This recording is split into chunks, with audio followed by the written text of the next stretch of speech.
Voilà, coucou tout le monde, j'espère que vous allez bien. Si toi tu es nouvelle sur cette chaîne, tout d'abord, je t'invite à t'abonner. Surtout, active ta cloche de notification pour toujours être notifié à toutes mes vidéos. Aujourd'hui, on va parler des soins faits maison, voilà, des erreurs, je préfère dire ainsi, des erreurs qu'on commet la plupart du temps avec les soins faits maison, ce qu'il ne faut pas du tout faire avec les soins faits maison, comment bien utiliser les DIY pour pouvoir avoir une pousse magnifique, de beaux cheveux et tout, parce que ça, ce sont des erreurs que beaucoup commettent, peut-être que moi-même j'ai commises, et autour de moi également. Donc, je vais vous citer, je crois, 3 erreurs, trois erreurs par là. Et les prochaines, je lirai en commentaire, quoi. Si vous avez d'autres erreurs, vous avez d'autres choses que vous jugez qu'on ne doit pas faire avec les produits faits maison, laissez-les en commentaire. La première erreur qu'on commet la plupart du temps, c'est d'utiliser des produits faits maison. Comment je vais dire ça? C'est d'utiliser des produits faits maison sans toutefois faire des recherches par rapport, parce qu'on dit que ce sont des produits naturels. Voilà, on les utilise juste comme ça, on mélange, on applique sur les cheveux. Une grosse erreur, c'est vraiment une très grosse erreur que beaucoup de personnes commettent et après sont étonnées que les cheveux ne poussent pas ou bien il n'y a pas un résultat vraiment quelconque parce qu'elles mélangent tout.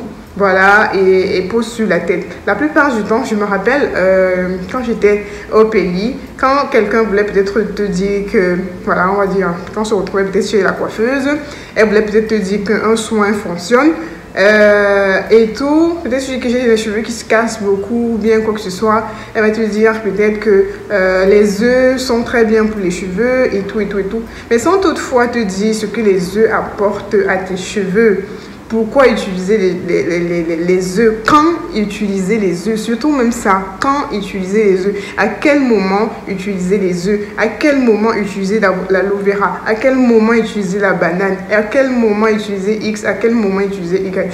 Ça, on doit le savoir. On ne doit pas juste utiliser les soins faits maison comme ça au hasard.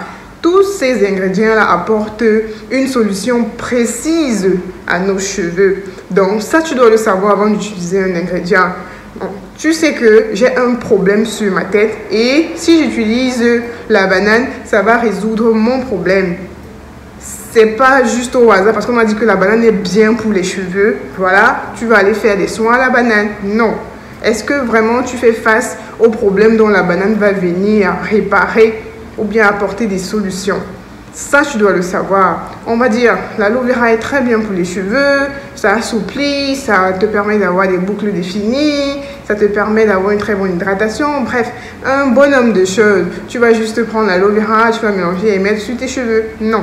Est-ce que tu fais vraiment face au problème dont l'aloe vera viendra apporter la solution, c'est-à-dire de la sécheresse réelle dans les cheveux et tout? Bref, c'est la grosse erreur qu'on commet la plupart du temps en utilisant les soins faits maison. C'est de ne pas chercher à savoir quel est l'apport des différents ingrédients qu'on utilise sur nos cheveux. On ne les utilise pas n'importe comment. Tu dois savoir que ce soin que je suis en train de faire, il est hydratant parce que mes cheveux sont secs. Ce soin que je suis en train de faire, il est protéiné parce que mes cheveux manquent d'endurance, comment je vais dire, ne sont pas assez forts. Mes cheveux sont très souples, mes cheveux sont fragiles, donc je dois leur apporter un soin fortifiant. Bref, tous ces points-là, ça tu dois le savoir, tu dois les noter. Ça, c'est le premier point. Le deuxième point, c'est-à-dire la deuxième erreur qu'on fait et que moi-même j'ai eu à faire durant mon parcours capillaire, tout au long de mon parcours capillaire, c'est de poser les soins pendant longtemps sur les cheveux. Donc, c'est pas mauvais de poser les soins pendant longtemps sur les cheveux, mais ça dépend du soin.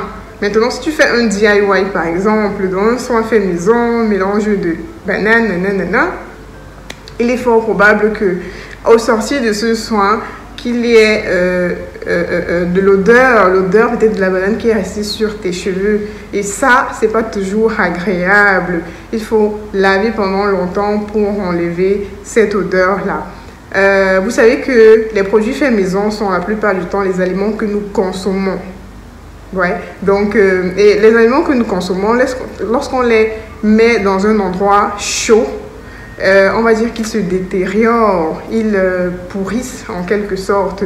Et ce n'est vraiment pas agréable après pour l'odorat et tout. Donc, plus ils restent dans un endroit condensé, chaud, plus l'odeur ne sera pas forcément agréable. Ils auront tendance à se gâter. Voilà, la plupart du temps on le dit comme ça, à se gâter. Donc aujourd'hui, je ne le fais plus. Avant, je le faisais. Aujourd'hui, je ne le fais, mais vraiment plus. Ça, c'est un truc que j'ai arrêté parce que je me suis rendu compte que ça me laissait une odeur sur les cheveux, souvent pas très agréable. Donc, je vous invite à ne pas laisser aussi longtemps poser les soins DIY sur les cheveux, surtout sous la chaleur.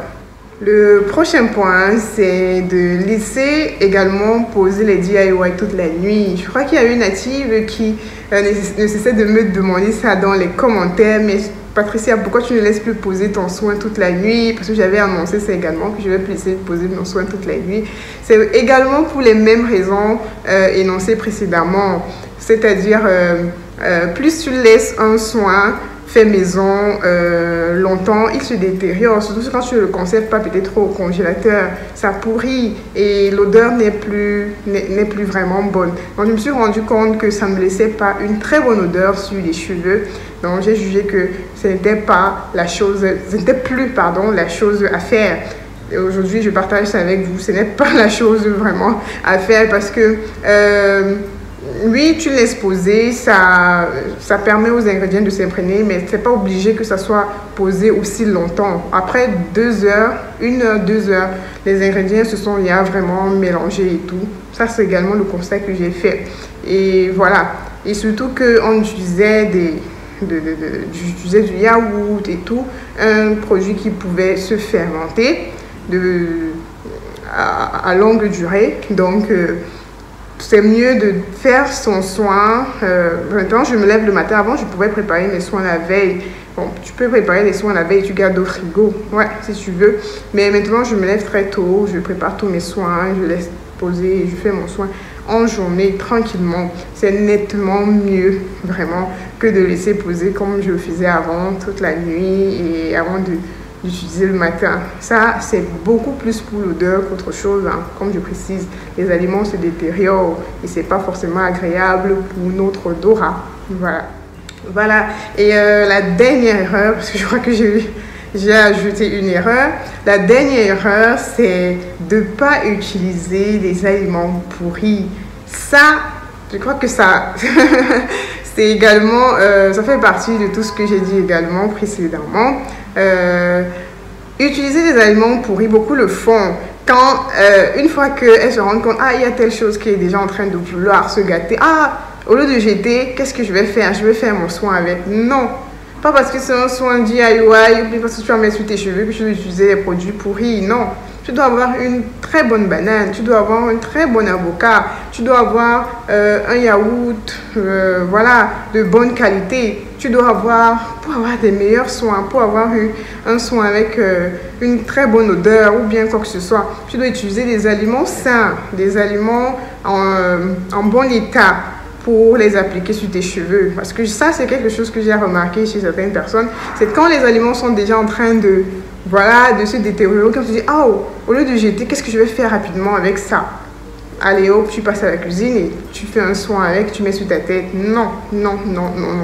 Évitez d'utiliser des aliments pourris sur vos cheveux à cause de l'odeur. Et aussi, moi, je pense qu'une fois qu'ils sont pourris, il y a une bonne partie de vitamines ou bien de nutriments qui s'en va avec, quoi. Donc, je recommande d'utiliser des aliments toujours sains, des aliments toujours en bon état, sur vos cheveux. Et ça, je crois que c'était la dernière.